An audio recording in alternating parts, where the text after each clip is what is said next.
Bueno, después de buena música, se viene el análisis.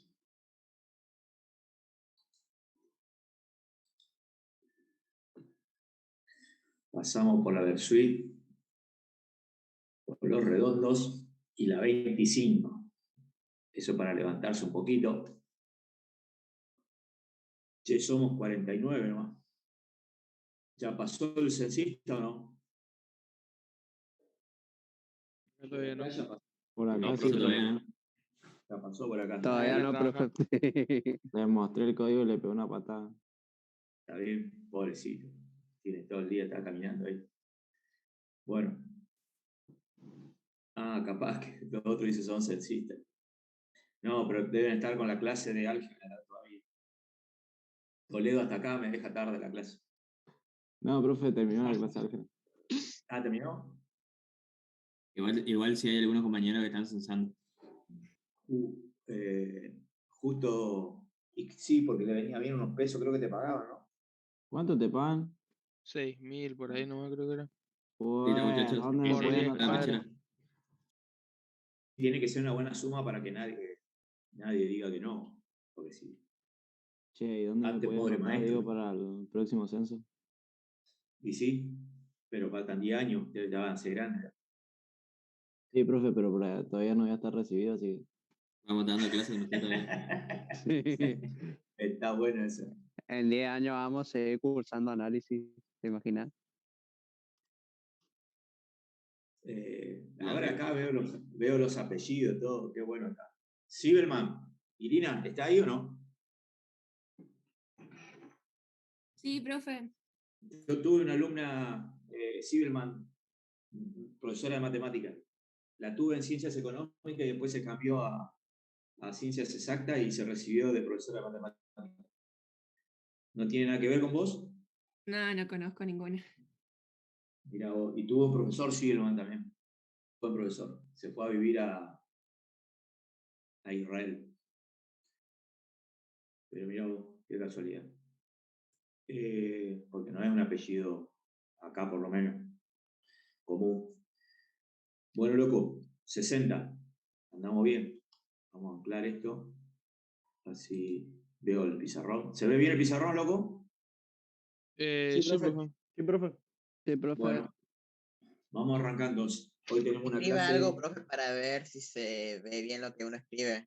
Sí, ahora voy a escribir.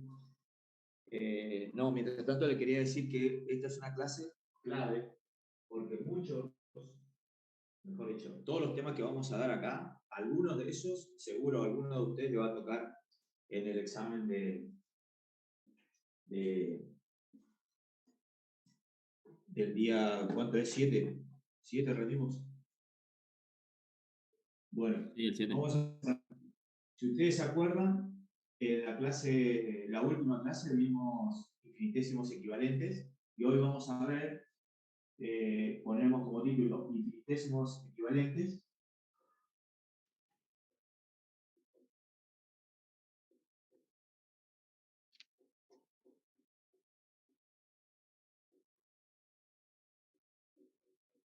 Y Me llevo el límites de censito. ¿Eh? Ya vengo. ¿Ya vimos esto? No, Hola. que llegó el No, dijo censista que ya ya venía viene. porque llegó el censista. Bueno, vamos a demostrar nosotros que el límite con x tendiendo al 0 de seno de x sobre x, esto vale 1. Si ustedes observan, van a poder apreciar de que seno de 0 es 0 y como x tiende a 0, esto me quedaría 0. Y vamos a demostrar que ese límite es igual a 1. Esto se puede demostrar tranquilamente, verificarlo con la calculadora, pero acuérdense que la calculadora tiene que estar en radianes para poder hacerlo. Para poder demostrar esto, primero vamos a dibujar una circunferencia trigonométrica, pero no la vamos a dibujar entera, sino solamente vamos a dibujar un cuarto. La diferencia que tiene una circunferencia de una circunferencia trigonométrica es justamente que el radio es igual a 1. Entonces vamos a dibujar el radio, vamos a elegir un ángulo cualquiera, a ese ángulo lo vamos a llamar X, y este es el radio, que es exactamente igual a 1. Muy bien. A partir de ese gráfico, el estudiante, si hizo un curso más o menos rápido o bueno de trigonometría, va a ver que si baja la perpendicular, lo que obtiene es el seno de x. Y esto que tiene acá es el coseno de x. Si nosotros trazamos una tangente por acá y prolongamos el radio vector, tenemos otro puntito y esa distancia que está acá es justamente la tangente de x. Ya vamos a poner todas las referencias con letras para que el estudiante se ubique. Vamos a poner que este es el origen O, este es el punto P, a esto lo vamos a llamar M, a esto lo voy a llamar R y a esto lo voy a llamar S. Entonces, el estudiante tiene, primero, que OP y OS es el radio de la circunferencia. Fíjense, OP y OS es el radio de la circunferencia, que vale 1. Después tenemos que OM, se ve en el dibujo, es el coseno de X. El PM, en el dibujo se puede apreciar, es el seno de X. RS es la tangente de X. Y esto es importante. PS es un arco. Y es justamente ese arco, es X medido en radianes. Vamos a poner acá radianes para que el estudiante se acuerde que X es el mismo ángulo X, o sea que lo voy a poner en colorado acá, pero es X, pero medido en radianes. Bueno, muy bien. Una vez que tenemos todas las referencias, comenzamos con la demostración. En la demostración, lo que vamos a hacer es comparar el área de dos triángulos rectángulos, un sector circular. Es importante, vamos a hacer acá otro cálculo auxiliar, acá en el costadito, para que quede toda la demostración en la misma pizarra, para que no tenga que borrar. El estudiante sabe que la superficie de un triángulo era base por la altura sobre 2. Y la superficie de un sector circular, que no todos los estudiantes la conocen, es radio cuadrado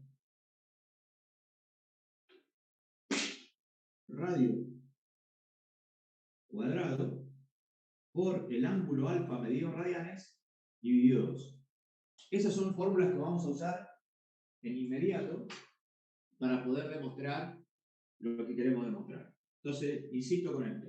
Para poder demostrar esto que es el límite notable, voy a comparar el área de dos triángulos rectángulos y un circular. Muestro los triángulos rectángulos. OPM es rectángulo acá en M. Y el ORS es rectángulo en S. Y el sector circular es el OPS, que es como si fuera una porción de pizza. Bueno, entonces el estudiante dice que la superficie del triángulo OPM es menor que la superficie del sector circular OPS, y traten de hacer el dibujito del sector circular, y es menor que la superficie del otro triángulo que era el ORS. Muy bien. Y ahora vamos a poner las fórmulas de esas superficies. En el caso del primer triángulo, fíjense que la base es coseno de x. Entonces, lo proponen coseno de x, la altura es seno de x, y obviamente dividido 2. Esa es la fórmula base por aquí de 2. En el caso del sector circular, el radio es 1, entonces me queda 1 al cuadrado. El ángulo, o sea, el arco es x, medido radianes, dividido 2. Y acá me queda, la base es 1 porque es el radio. La altura es la tangente de x dividido 2. Muy bien. Tenemos que eliminar el 2. Entonces, ¿qué hace el estudiante? Dice acá, multiplico todo por 2. Entonces, el loco multiplica todo por 2, ¿y qué le queda? Le queda coseno de x por seno de x, acá solamente le queda la x, y acá me queda tangente de x, que lo que vamos a hacer es ahorrar un paso y escribir la tangente de x como seno de x sobre coseno de x. Bueno, como lo que yo estoy buscando es esto, seno de x sobre x, voy a dividir todo por seno de x. Entonces divido todo por seno de x. Al dividir todo por seno de x, acá se simplifica y me queda simplemente coseno de x. Acá me queda x sobre seno de x, y acá también se simplifica el seno y me queda 1 sobre coseno. Muy bien. Presten atención a lo que vamos a hacer acá. Yo necesito que me quede seno de x sobre x y yo tengo x sobre seno de x. Entonces, lo que hace el estudiante es invertir. Vamos a invertir y después vamos a ordenar. Entonces, ponemos acá, invertimos y ordenamos.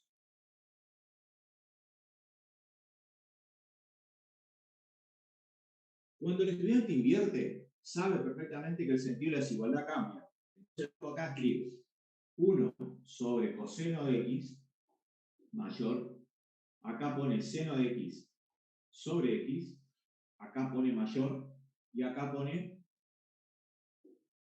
coseno de x. ¿Y por qué Massa puso acá ordenamos? Porque esto, si bien está bien, pero está mal escrito, porque el menor debería estar siempre a la izquierda. Entonces el estudiante escribe correctamente y dice que el seno de x sobre x es mayor que el coseno de x y menor que 1 sobre coseno de x. Si el estudiante observa, me quedó exactamente lo mismo que teníamos en el paso anterior, pero igual lo tenemos que hacer porque forma parte de toda la demostración. Fíjese que quedó exactamente igual con este invertido nada más. Pero este proceso igual hay que hacerlo. En este espacio acá, vamos a escribir aplico límite con x tendiendo a 0. Y miren lo que ocurre. Cuando el estudiante aplica límite a todo con x tendiendo a 0, le ocurre lo siguiente. Límite con x tendiendo a 0 del seno de x sobre x menor que el límite con x tendiendo a 0 de 1 sobre coseno de x. Bueno, coseno de 0 es 1, o sea que este límite vale 1. El límite con x tendiendo a 0 del seno de x sobre x es menor y el coseno de 0 es 1 y 1 sobre 1 es 1, o sea que me vuelve a quedar 1. ¿Y ahí qué dice el estudiante? Si ustedes se acuerdan, uno de los teoremas que vimos, creo que era el quinto, que habíamos llamado confrontación de límites, decía que si una función, que sería esta, está comprendida entre dos funciones y esas dos funciones tienen el mismo límite, quiere decir que la función interior tendrá el mismo límite. Entonces acá escribimos lo siguiente. Por el teorema de la confrontación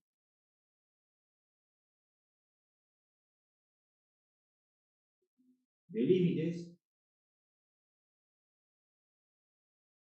si quiere el estudiante lo puede enunciar, si no directamente con escribir lo suficiente, dice que el límite con x tendiendo a 0 del seno de x sobre x es igual a 1. Y ahí quedó demostrado el teorema.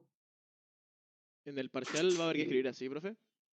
Sí, tal cual como Massa demostró. ¿Quieren que le saquemos una foto a eso? Sí, por favor. Bueno, espera que encuentro el teléfono.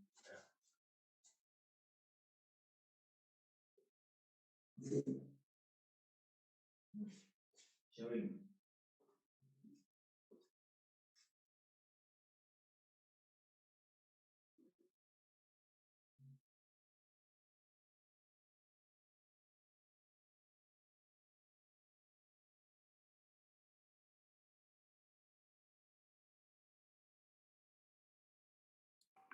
Ponele.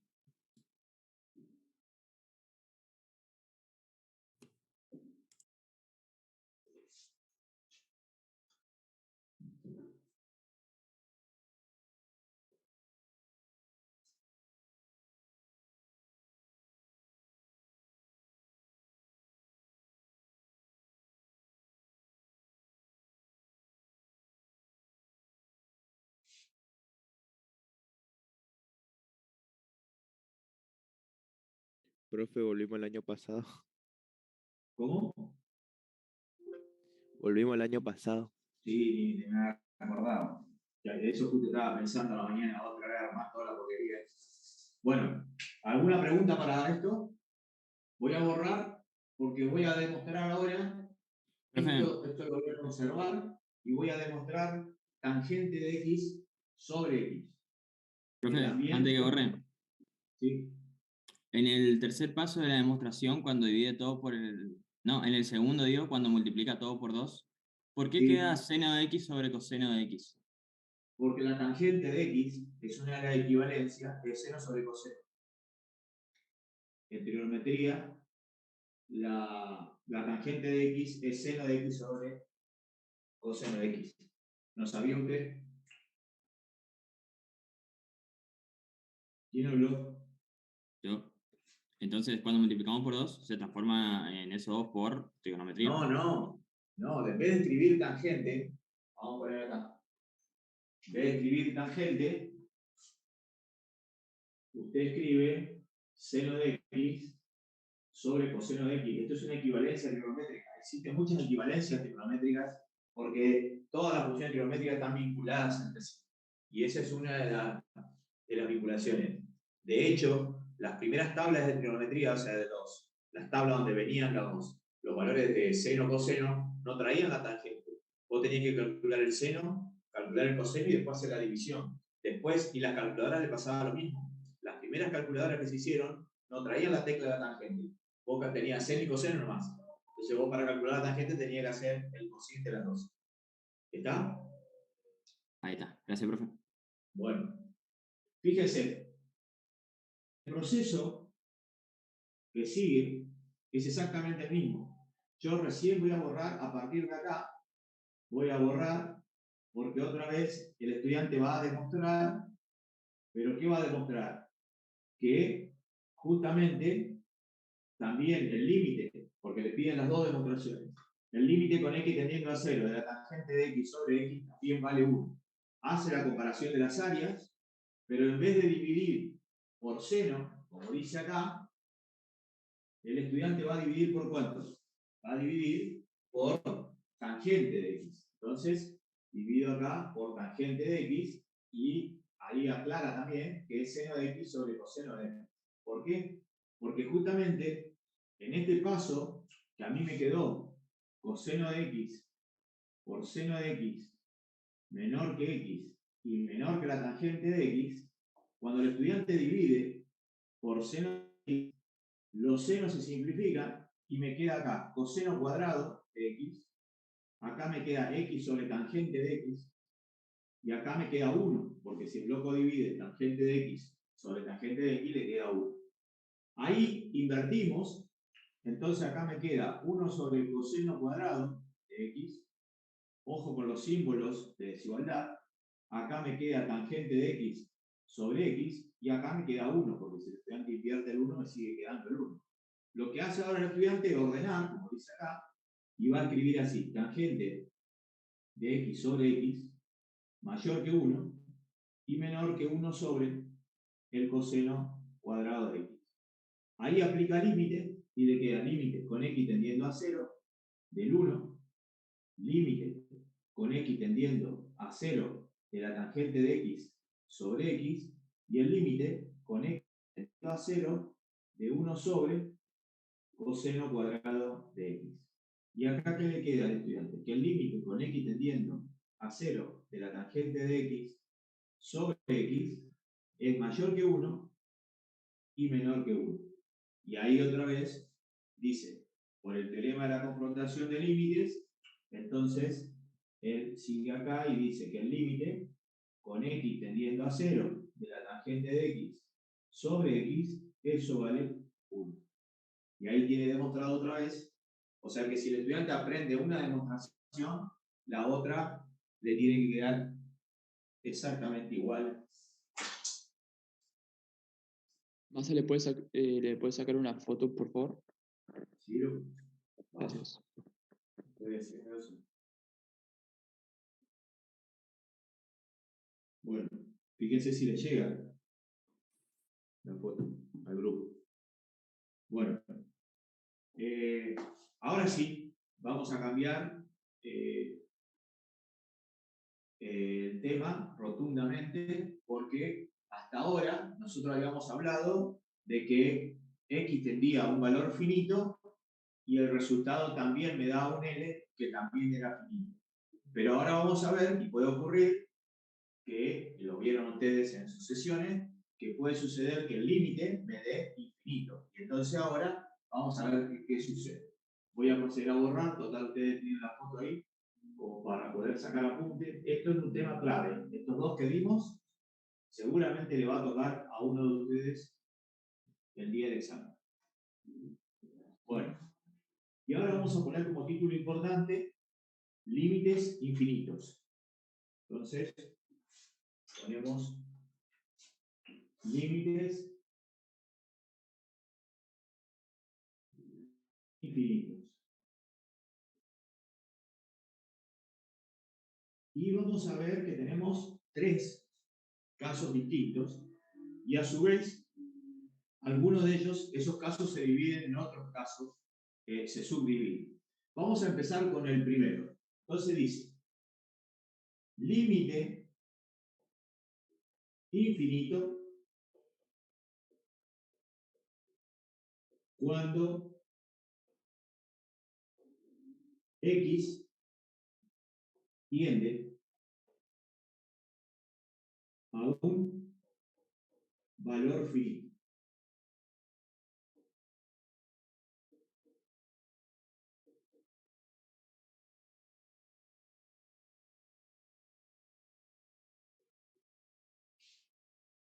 O sea que x sigue tendiendo a un valor a, pero ahora el resultado es infinito. Lo que vamos a ver nosotros es este caso. Límite con x tendiendo al valor a de f de x, y el resultado me puede dar más o me puede dar menos infinito. Entonces, como hicimos en la primera vez que vimos límite, vamos a dar la definición, la expresión simbólica y la interpretación geométrica. Entonces, si quieren copiar la definición, comienzo el dictado. ¿Están listos? Sí, profe. Ahí escribió el límite infinito cuando x tiende a un valor finito. ¿No sería un valor Sí. infinito? No, si A es finito. Límite infinito cuando x tiende a un valor finito. Bueno. ¿Quién preguntó? ¿Quién no lo Yo acá, Valentín Pérez. Escuchá, Valentín, ¿entendés vos la diferencia entre infinito y finito? Sí, sí. Finito es un pasa que número. no. ¿Qué Sí. pasa? No, es que no leí rápido, ni me concentré en lo que estaba leyendo, creo, directamente. Está bien, no te preocupes. Pero igual no deje de preguntar lo que no entendés. Comienzo entonces con la definición para los que quieren copiar. Entonces decimos así. Se dice que la función f de x.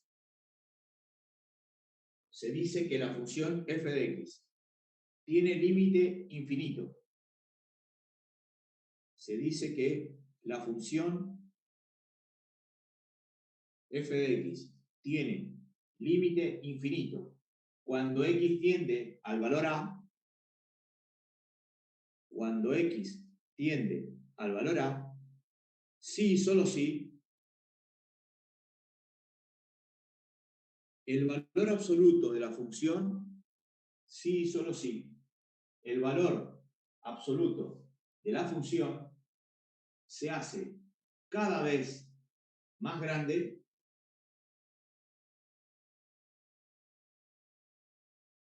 cuando tomamos valores de x próximos al valor a. Repito, el valor absoluto de la función se hace cada vez más grande cuando tomamos valores de x próximos al valor a. ¿Se entendió? Y ahora Massa va a escribir la expresión simbólica. Entonces ponemos acá expresión simbólica. Profe, ¿Sí? de la función se hace más grande, ¿cómo? El valor absoluto de la función se hace cada vez más grande cuando tomamos valores de x próximos al valor a. ¿Quedó? La forma simbólica es así. El límite con x tendiendo al valor a de f de x es igual a infinito, sí y solo sí. Para todo epsilon mayor que 0, existe un delta también mayor que 0, tal que para todo x que pertenece al dominio de la función y ese x está comprendido en el entorno reducido del centro A y radio de delta, entonces el valor absoluto de la función cada vez es más grande. Si ustedes se acuerdan, en la definición de límite, necesitábamos que epsilon sea un número pequeño. Acá es todo lo contrario. Como el límite se encuentra en el infinito, el epsilon que tenemos que elegir es un valor grande. Y entonces yo digo que el valor absoluto de la función cada vez se va a hacer más grande cuando yo tome valores de x cada vez más próximos al valor a. Y ahora vamos a hacer la interpretación geométrica.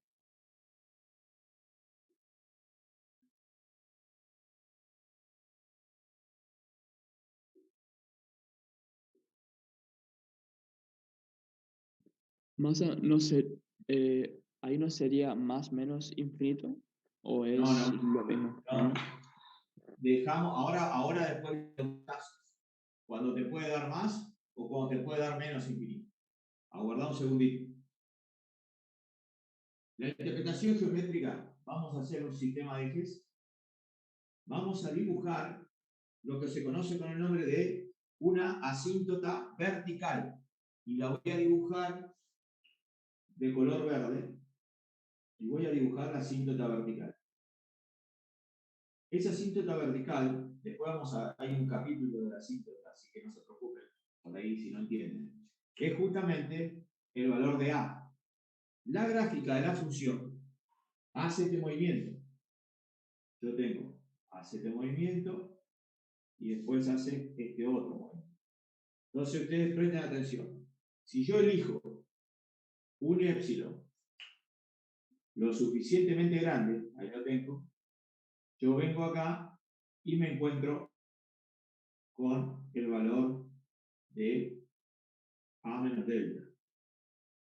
Y lo mismo sucede si yo elijo un valor de menos epsilon, grande también, y vengo y me encuentro con la función, voy a ver que acá yo me encuentro con el valor de A más delta.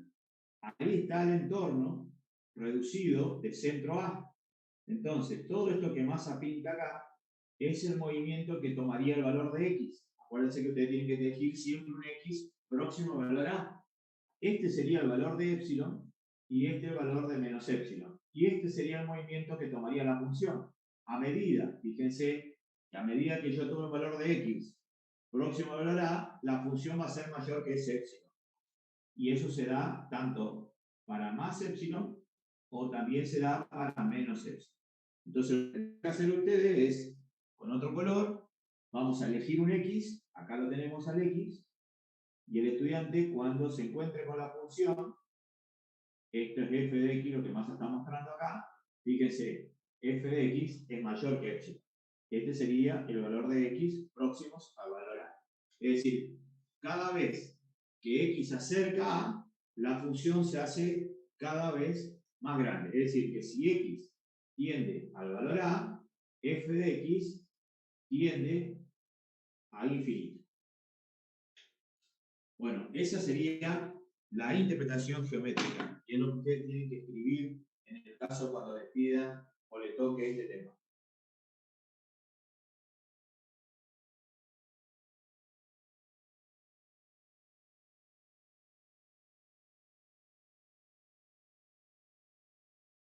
Si nos toca este tema, tenemos que hacer tanto la demostración como la interpretación, la expresión simbólica Todos y la fuimos más a clase, interpretación geométrica. todo lo más completo posible. Bueno, Bueno, ahí le mandé la foto, así que borramos si no tienen alguna pregunta. Esto se divide en dos casos, como le decía hoy al compañero que habló anteriormente cuando me corrigió que era más menos infinito. Los dos casos es que puede suceder que tienda a más infinito o puede ser que tienda a menos infinito. Entonces voy a borrar y vamos justamente a poner los dos casos. Los dos casos tienen dos gráficos, o sea, mejor dicho, un gráfico para un caso y una forma simbólica para un caso. Entonces, voy a poner acá primer caso y el estudiante va a escribir lo siguiente. Ese caso dice que el límite con x tendiendo al valor a de f de x, el resultado le dé más infinito. Esto es cierto si y solo si para todo epsilon mayor que 0 existe un delta también mayor que 0, tal que para todo x que pertenece al dominio de la función, se verifica que si x pertenece al entorno reducido del centro A y radio delta, entonces la función Ohio sin los palos es mayor que epsilon. Y el segundo caso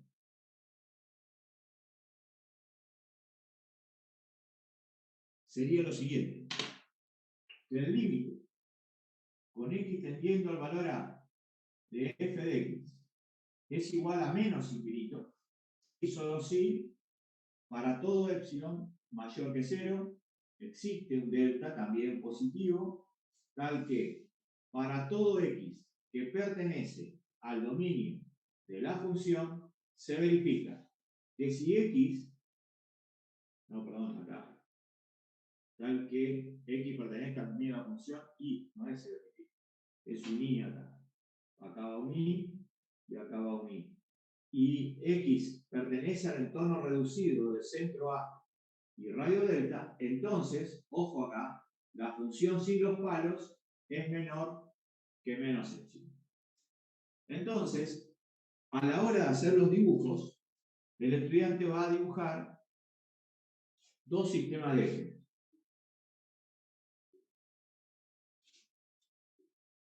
Acuérdense de ponerle nombre a los ejes, más a eso no lo hace, porque pierde por ahí mucho tiempo en esto, pero ustedes lo tienen que hacer ya que tienen bastante tiempo. Bueno, ¿qué voy a dibujar? Voy a dibujar una asíntota acá, vertical otra vez. Y este sería el valor de A. ¿Cómo es la forma de la función? La forma de esta función es así. Fíjense entonces, vamos a dibujar un poquito mejor la colorada de la derecha.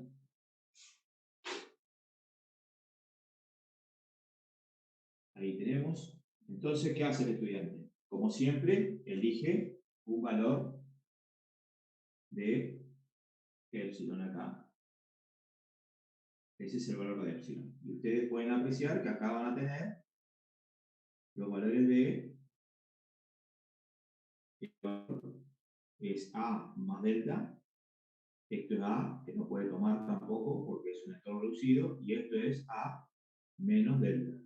Entonces, esto que está acá, es importante señalarlo, son los movimientos que tendría que tomar X. Y esto serían los movimientos que tendría que tomar los valores de Y. O sea que ahí tomaría los valores de la función f. Fíjense entonces que eso sucede cuando X está cerca de A, la función es mayor que epsilon, o sea que esto que está acá, este dibujo, corresponde al caso 1.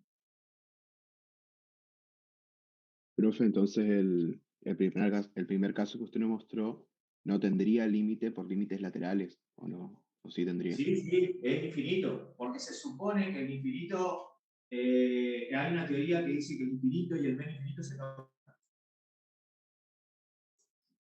Parece una incongruencia, pero es así. ¿Sabés dónde se puede apreciar eso? En la tangente. En la tangente de X, si vos estás a la izquierda de pi sobre 2, te da más infinito. Pero si te pasás a la derecha, arranca de menos infinito. O sea que es como que la función va y aparece de acá abajo. ¿Me explico? Sí, sí, sí, se entiende, se entiende. Bueno, y en este caso, ¿cómo vamos a dibujar la función? La función tendrá algo parecido a esto, un movimiento similar al que Massa está dibujando. Entonces, hay funciones de estas características, o sea que nos asusten, no hay que estamos inventando, sino que hay funciones que cumplen con esa característica. Vamos a elegir, como siempre, un épsilon, en este caso un menos épsilon, y ahí el estudiante va a encontrar acá arriba, va a encontrar los valores de delta, es decir, esto es A, esto es A más delta, que son todas pelota abierta porque es un entorno reducido. Este sería el movimiento de X, hay que pintarlo, y este sería el movimiento de F de X. Fíjense que cada vez se hace menor que menos épsilon. O sea que este gráfico sirve para justamente corroborar lo del caso 2. Este es el caso 2. Ahí tienen entonces las dos situaciones distintas que tiende a más infinito y tiende a menos infinito. Si es como en el primer caso, usted puede poner infinito nomás como respuesta. No hace falta poner más, menos, infinito. Bien. ¿Alguna pregunta?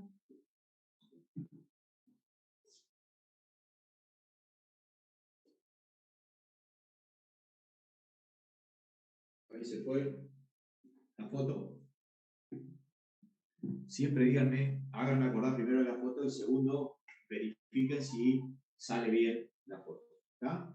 Bueno, si no hay preguntas, vamos con los casos generales. De hecho, Raúl Fetti, aquel que estudia de ahí, va a ver que le llama generalización del concepto de límite. Porque en estos dos casos que Massa hizo, o sea, tomando el límite que dimos ya hace bastante tiempo, que era finito, en ambos casos X tendía a un valor finito, o sea, X tendía a un valor A. Pero el estudiante se tiene que preguntar, ¿qué puede suceder si X tiende a infinito? Y ahí es donde se generaliza el concepto de límite. Vamos a escribir como título lo siguiente. Límite finito,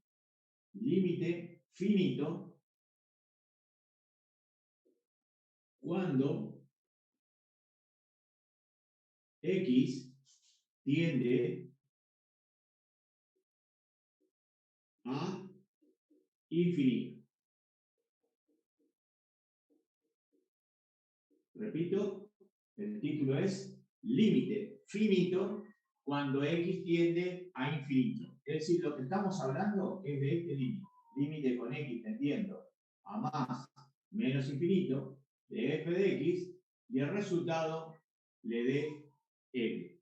Esa sería la forma general de lo que vamos a ver. Entonces, otra vez, como hicimos en el caso anterior, Massa va a dar la definición, la interpretación, la forma simbólica y la interpretación geométrica. Cuando estén listos, le dicto la definición. ¿Ya están? Sí, profe. Bueno, le metemos entonces. Escriban. Se dice que la función f de x tiene límite infinito, perdón, límite L finito. Repito entonces, se dice que la función f de x tiene límite L finito. Cuando x tiende a infinito, repito ¿Cómo, la profe? frase ¿Te completa, dice que la función? repito la frase. Se dice que la función f de x tiene límite L finito cuando x tiende al valor finito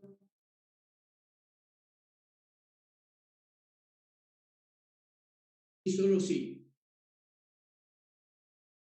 el valor absoluto de la función menos el límite, sí y solo si el valor absoluto de la función menos el límite se puede hacer tan pequeño como se quiera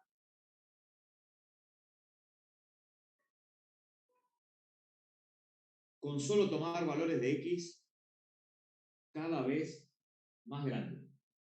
Repito entonces, sí y solo si el valor absoluto de la función menos el límite se puede hacer tan pequeño como se quiera con solo tomar valores de x cada vez más grandes.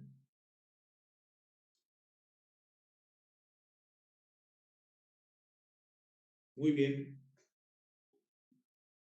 Y ahora vamos a la forma simbólica. Entonces, ponemos acá expresión simbólica.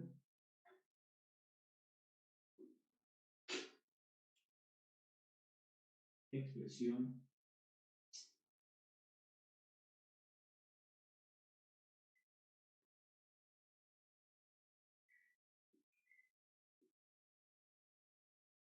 y dice así: el límite con x tendiendo a infinito de f de x, yo digo que es igual a L, sí y solo si para todo epsilon pequeño mayor que 0 existe un delta mayor que 0, tal que para todo x que pertenece al dominio de la función y el valor absoluto de x es mayor que delta, entonces el valor absoluto de la función menos el límite es menor que epsilon. Ahí está el gran cambio. Ahora yo necesito que el conjunto no esté acotado, es decir, que yo pueda tomar valores mayores que delta o valores menores que menos delta. Entonces ahora vamos a interpretar geométricamente eso. Entonces ponemos como título interpretación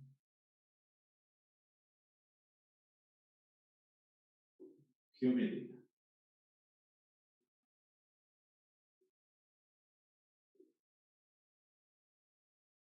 En la interpretación geométrica vamos a hacer un gráfico de estas características. Vamos a tener ahora una asíntota, pero en este caso horizontal. Entonces Massa dibuja con otro color una recta paralela al eje de las X, que es lo que se llama asíntota horizontal. Este es el eje X y el eje Y, y vamos a dibujar nuestra función. Nuestra función hace este movimiento.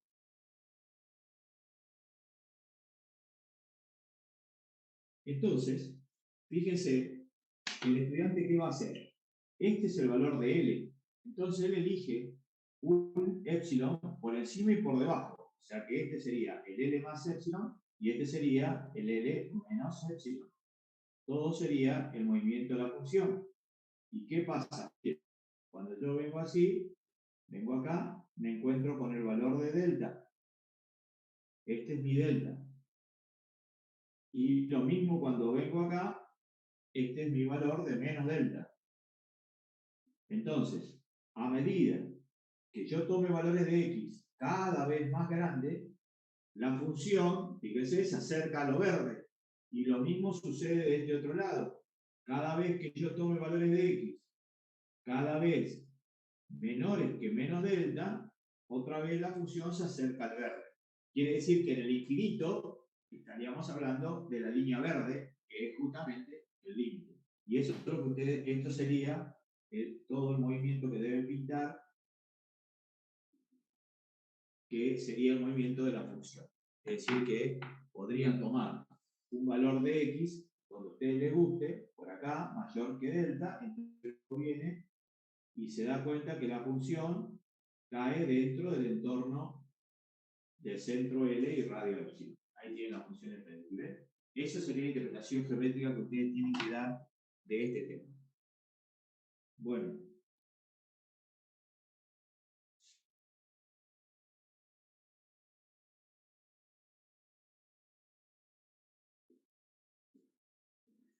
Buenísimo, entonces. Y ahora, si no hay preguntas, borramos y damos el caso más completo. ¿Qué caso nos faltaría? Que x tiende a más o menos infinito y el resultado le dé más o menos infinito. ¿Alguna pregunta?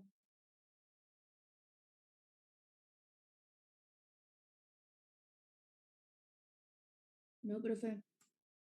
Buenísimo. Borramos entonces. Y ahora vamos a hablar de límite infinito cuando x tiende Profe, a infinito. ¿Sí? ¿le lleva a sacar foto a ese gráfico? ¿Sí? Ok, gracias. Sí, loco. Ya me asustaste. Límite infinito cuando x tiende a infinito. De cualquier manera, todo esto lo encuentran en Raufetti y está exactamente igual, porque está bien explicado ahí. Lo único que Raufetti usa m y k y Massa usa epsilon y delta para no cambiar delante del otro ustedes. O sea, lo hago solo efecto de que ustedes sigan entendiendo de lo que era epsilon y lo que era delta, nada más. Pero Raufetti le llama a otros valores. Bueno, lo que nosotros vamos a demostrar es este caso. Límite con x tendiendo a más o menos infinito de la función f de x y el resultado le dé más o menos infinito. Bueno, esto tiene un caso general y 4 casos particulares. O sea que nosotros vamos a dar primero el caso general, después vamos a dar los 4 casos particulares y después vamos a dar 2 dibujos donde estarían representados los 4 casos. Pero primero, como siempre, voy a dar la definición y después la forma simbólica y la interpretación geométrica. Si están listos para copiar,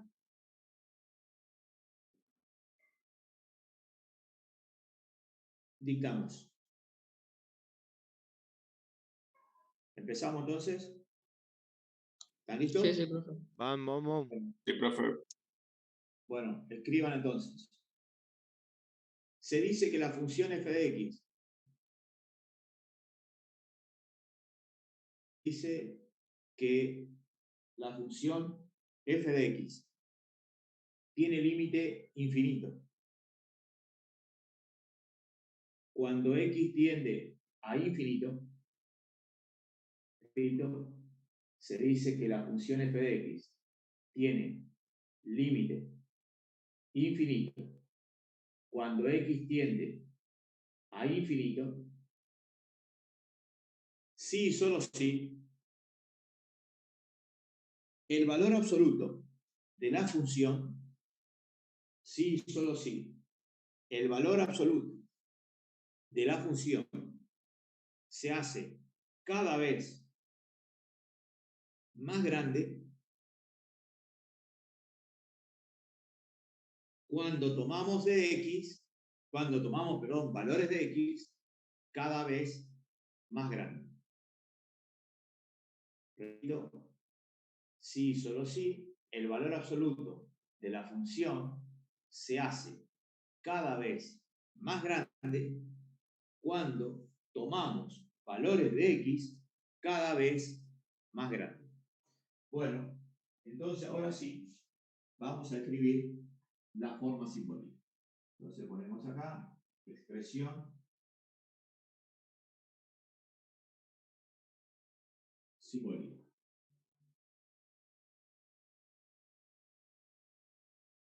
La expresión simbólica dice lo siguiente, que el límite con x tendiendo a infinito de f de x le da infinito, sí, solo sí, para todo epsilon grande, mayor que 0.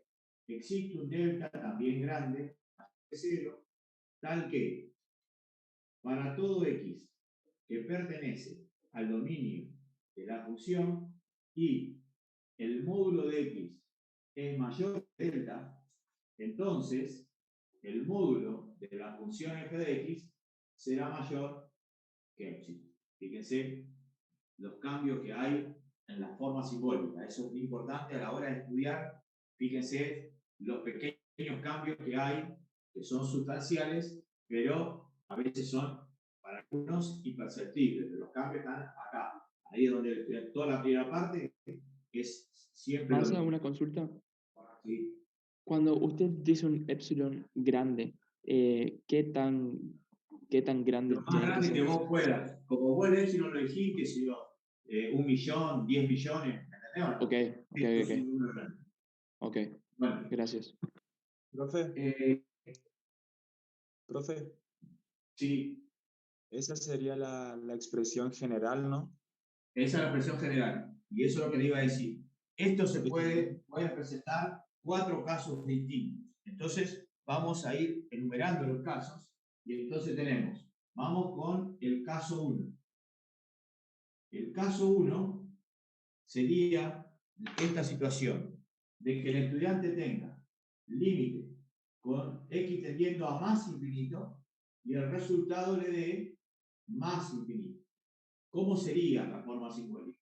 Esto es cierto si y solo si para todo epsilon mayor que 0 existe un delta también mayor que 0, tal que para todo x que pertenece al dominio de la función, y acá vienen los cambios, va la x sin los palos mayor que delta, entonces f de x sin los palos es mayor que epsilon.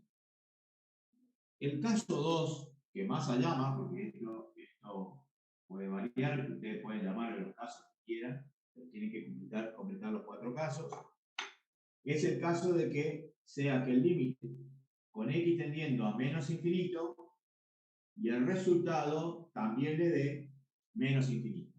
Entonces, esto será cierto si y solo si para todo epsilon mayor que 0 existe un delta mayor que 0, tal que para todo x que pertenece al dominio de la función y, ojalá acá, x es menor que menos delta, entonces la función sin los palos será menor que menos epsilon. El caso 3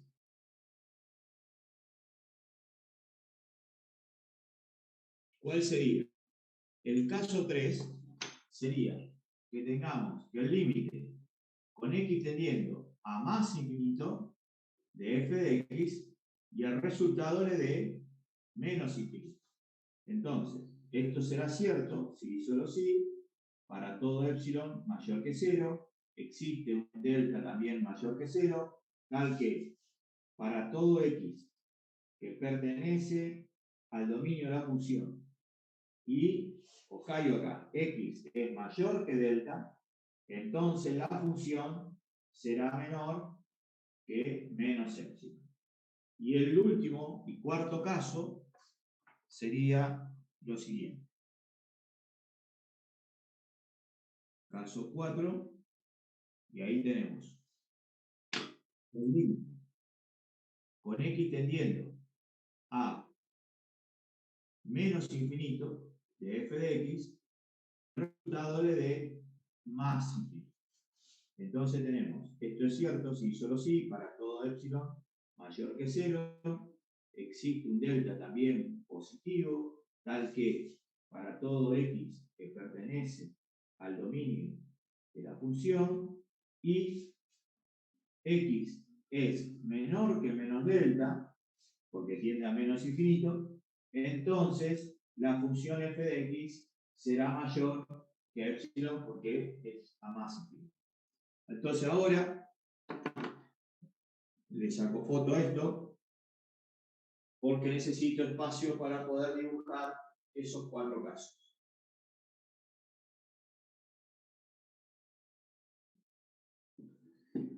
¿Alguna pregunta hasta ahí?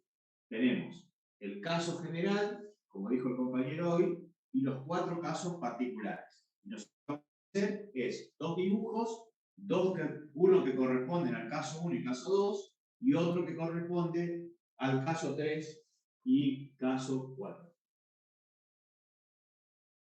Profe, yo quería preguntar si siempre tenemos que aclarar que X pertenece al dominio de F o ya lo podemos dar por hecho que siempre X va a pertenecer al dominio de No, F. vos tenés que hacer así, tal cual. De cualquier manera, yo soy el que te corrige, pero yo necesito tener un comprobante que vos sabés. Entonces, lamentablemente es tedioso, pero tenés que hacerlo. Bueno. Y acá vamos a la interpretación geométrica. Todo esto forma parte del mismo tema, o sea, interpreta.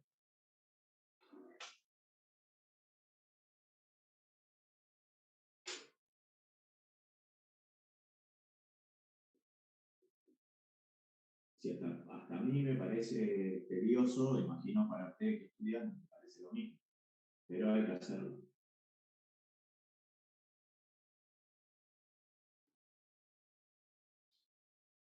Entonces, voy a hacer dos gráficos, o sea que vamos a hacer dos sistemas de ejes. Acá tenemos uno, acá tenemos el otro. Voy a dibujar en el primer caso una función que haga este movimiento. Esta sería mi función, y igual a f de x. En el otro caso dibujo una función que haga este movimiento. Esta sería mi función igual a f de x. Entonces, ¿qué hace el estudiante? Como siempre, el que elige primero es el valor de epsilon. Ahí lo tenemos a epsilon. Y viene acá y se va a encontrar con la función. Y va a encontrar justamente al valor de delta. Acá elige un valor otra vez de menos epsilon.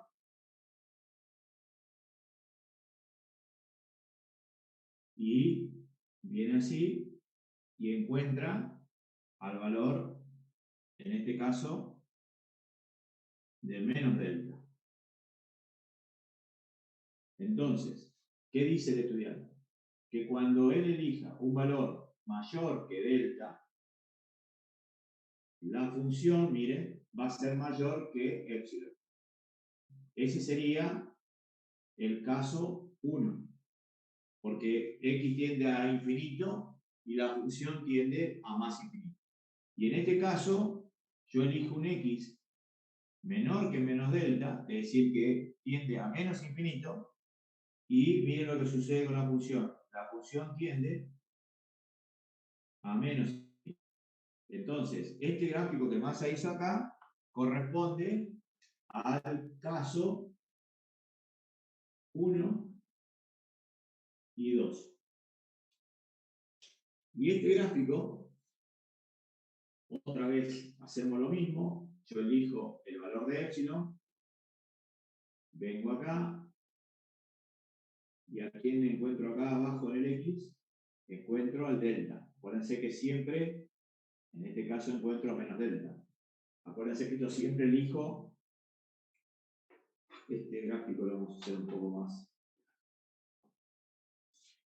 que descienda más rápido, ahí. Entonces,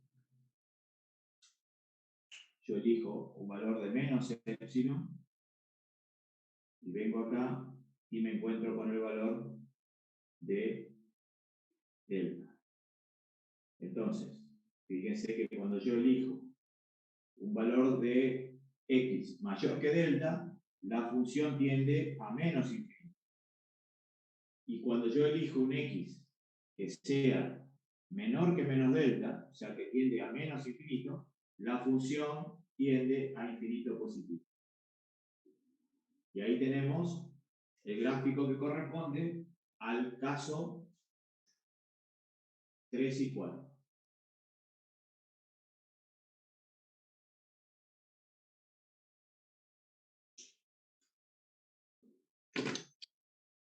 Bueno, ¿están ahí? Profe, Sí. entre epsilon y 0 y menos epsilon y 0, ¿hay la misma distancia siempre? ¿O? Sí, sí, sí, ese sí. La que no necesariamente tiene que haber la misma distancia con los delta. Acá un poco más. Acá el delta No tiene nada que ver con el menos delta. Pero este valor, epsilon y menos epsilon, tienen que ser exactamente iguales. ¿Está? Sí, gracias, profe. Bueno, ahí terminamos todo lo que sea límite infinito. ¿Está? Obviamente que tenemos que ustedes van a tener que verlo esto desde el punto de vista práctico, cómo se resuelven los límites infinitos. Algunos son muy fáciles y otros son bastante complicados. El más complicado es el caso de 1 al infinito, infinito a la 0 y 0 a la 0. Son los tres casos más complicados donde participa el infinito. Pero en realidad hacer límites no es una cosa sencilla. Sobre todo al principio, cuando ya va tomando la mano esto, se le complica. ¿Está? Bueno, y ahora vamos a ver algo interesante que se conoce con el nombre de límites laterales. Entonces vamos a poner como título límites laterales.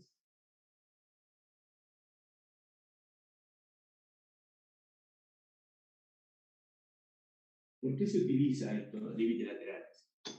Van a ver ustedes situaciones, de hecho ya lo han vivido, que hay situaciones en las cuales la función no está definida en todos los reales, sino solamente en una porción de la recta real. Entonces, se nota que de un lado la función no existe. Esto no escriba, pero le cuento una situación, por ejemplo. La raíz cuadrada de x menos 2. Ustedes saben perfectamente que el gráfico de esta función, 1, 2, su dominio son los x que sean mayores o iguales que 2. Es decir, que la gráfica de esta función es esa.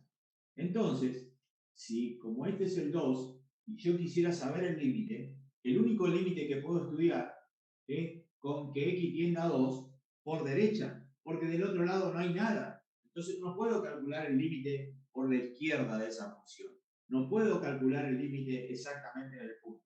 Tengo que calcular el límite con x tendiendo a derecha. Por eso, en algunos textos van a encontrar esta expresión, límite con x tendiendo a 2, y en el superíndice le ponen un signo positivo y le ponen la función esta que está acá. Porque justamente del otro lado, el 2, o sea, a la izquierda, no hay nada, no hay función. Entonces, ¿qué voy a estudiar si no hay función? Entonces, justamente, por eso va a aparecer esta expresión. Y eso se conoce con el nombre de límite lateral. Y otra razón por la cual se crearon los límites laterales es cuando yo tengo también funciones dadas por tramos. Vamos a suponer que el loco tiene una función f de x y le dicen que vale g de x si x es menor que 2, por ejemplo, y vale h de x si x es mayor o igual que 2. Entonces, si el loco dibujara esa función, tendría que en el 2 tiene una función que va a ser g de x y después tiene una función que será h de x. Entonces, él desea saber el límite con x tendiendo a 2. Y entonces el loco va a tener que ahí sí estudiar los límites laterales. ¿Qué pasa cuando la función f, porque está dividida en 2, pero la función es f, tiende a 2 por izquierda? ¿Y qué pasa con la función cuando x tiende a 2 por derecha? Para eso se crearon los límites laterales. Entonces, lo que se hace es tomar valores de x en el semientorno a la derecha y en el semientorno a la izquierda del valor a. Entonces, vamos a poner acá primero límite por derecha.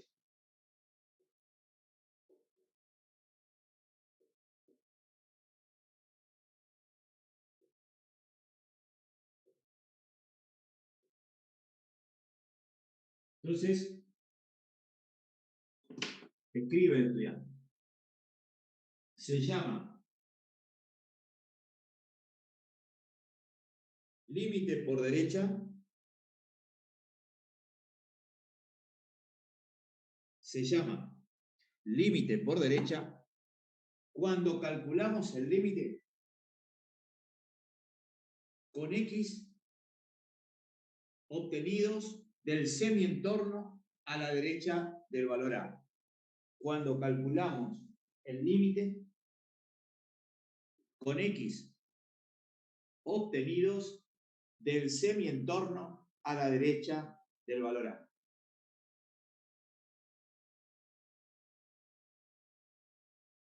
¿Quedó la definición? A la derecha. Del semientorno, del semientorno a la derecha. Se le cortó justo, profe, y no se escuchó lo último. Espera un segundito. Es del semientorno a la derecha del valor A, ¿no? Exactamente. En el semientorno a la derecha del valor A. Bien, fíjense cómo yo escribo o hago notar. Ahí está la diferencia con lo que veníamos haciendo. Esto se lee límite con X tendiendo a A por derecha. Eso me da a mí un valor L1. Sí, solo sí, para todo epsilon mayor que 0, existe un delta mayor que 0, tal que para todo X que pertenece al dominio de la función, y ojo acá, X tiene que ser mayor que A y menor que A más delta. Ese es el entorno a la derecha. Ahí lo está viendo el estudiante. Entonces, el valor absoluto de la función menos el límite es menor, menos el límite 1 es menor que epsilon. ¿Notaron la diferencia? Esto que está acá es el semientorno a la derecha. Es decir, elijo un valor que está comprendido entre A y A más delta. Y ahora vamos a calcular el límite por izquierda.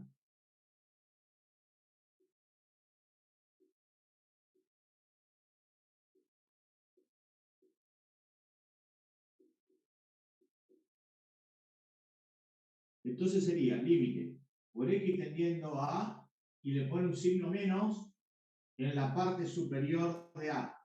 Eso se lee límite por izquierda. Cuando el valor que tiende le ponemos un signo menos. Entonces, esto es cierto sí, solo sí.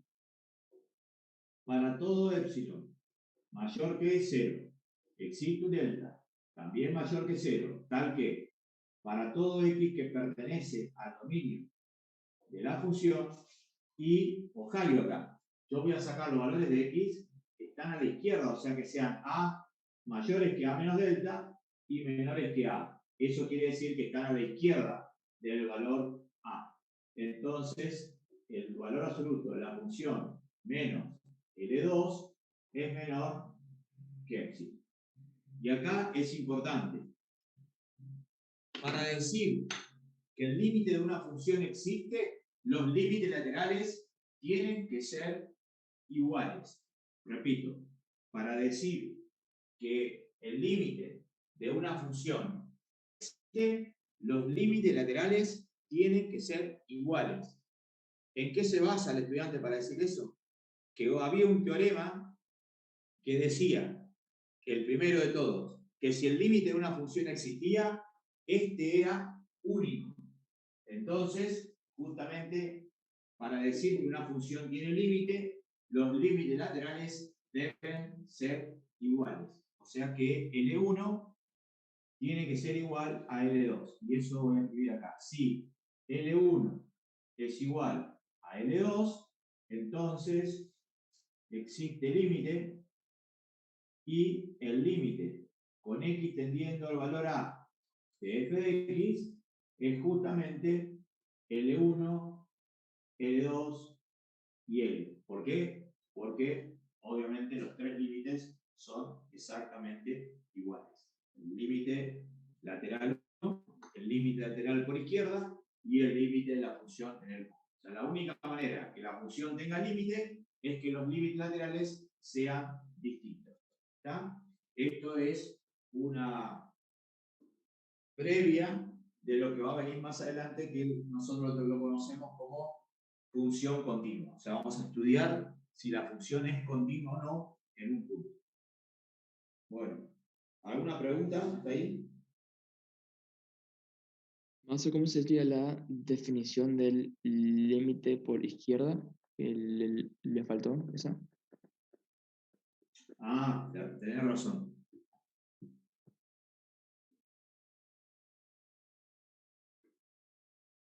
El límite de una función por izquierda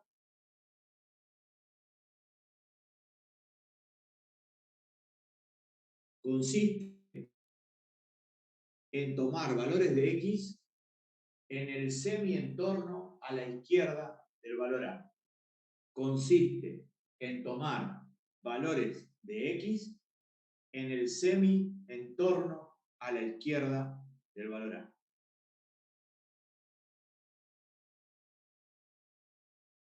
Gracias.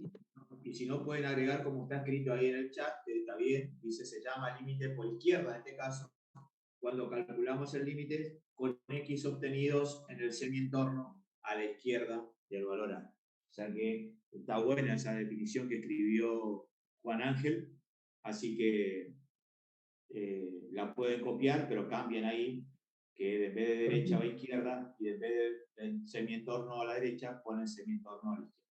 O sea que está bien esa definición que figura en el chat. Pero lo pueden decir con sus palabras. La idea es que ustedes, al decir con sus palabras, y está bien, significa que están entendiendo el tema y saben de lo que están hablando, de lo que están diciendo. Profe, Bueno, sí, el de la derecha sería que toma valores en el semi-entorno a la derecha de A. claro. Y el de la izquierda toma valores en el semi-entorno a la izquierda de A. Listo, gracias, profe. Bueno, ¿alguna otra pregunta de algún estudiante? Bueno, por hoy es suficiente, loco. Adelantamos un montonazo.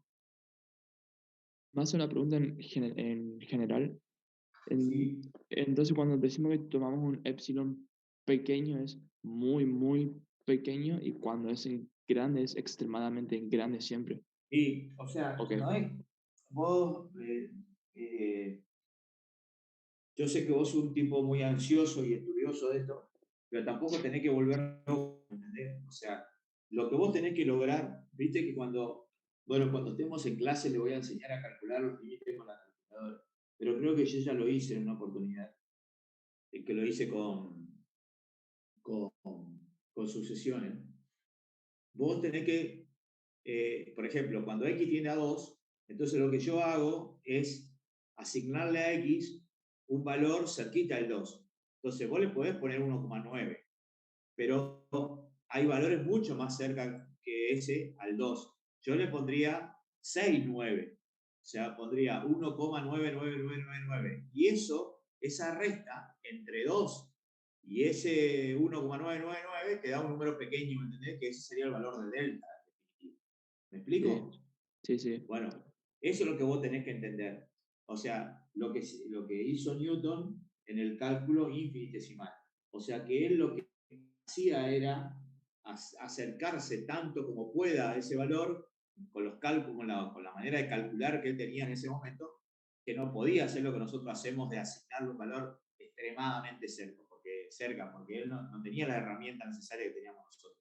O sea que, pero él se imaginaba que a medida que se acercaba a la función, podía. Y en aquella época todavía no estaba definido cómo se dibujaba la función. Él a la función le llamaba fluxiones, porque él decía que la función fluctuaba en función del valor de x. Entonces le llamó fluxiones. De hecho, tiene un estudio hecho de fluxiones. Pero en ese momento no se ponían de acuerdo todavía cómo se representaban gráficamente las funciones. Nace mucho tiempo después, cuando aparece Descartes, y ahí descubren y dice, bueno, por eso se llama eje cartesiano, porque Descartes es el primero en hacer los gráficos de las funciones en los ejes cartesianos. Tampoco había una forma de escribir, mucho tiempo después apareció f de x. No escribían nada, o sea, no le ponían ningún nombre.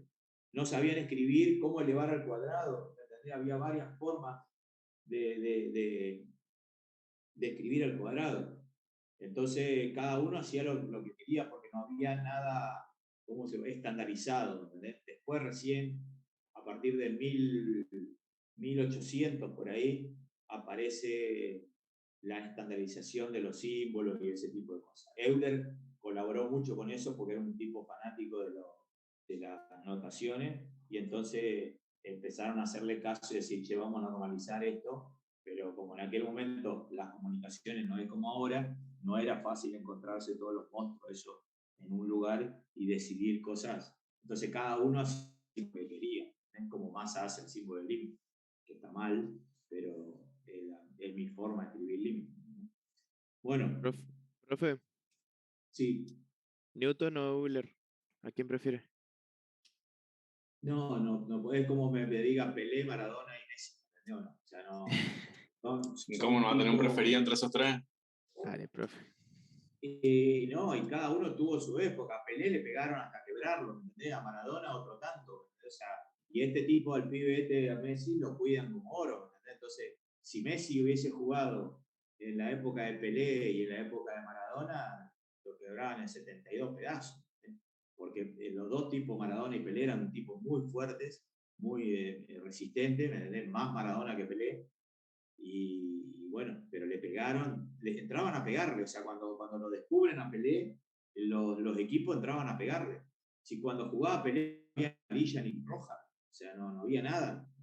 Recién en el Mundial no sé si ustedes vieron hay una filmación hecha en el Mundial de 60 en Inglaterra, que estaba todo arreglado para que Inglaterra salga campeón y tenían que llegar a la final, o sea, Inglaterra jugaba con Argentina y Alemania jugaba con Brasil. Y estaba todo arreglado, los referees, para que Inglaterra le gane a Argentina y Alemania le gane a Brasil.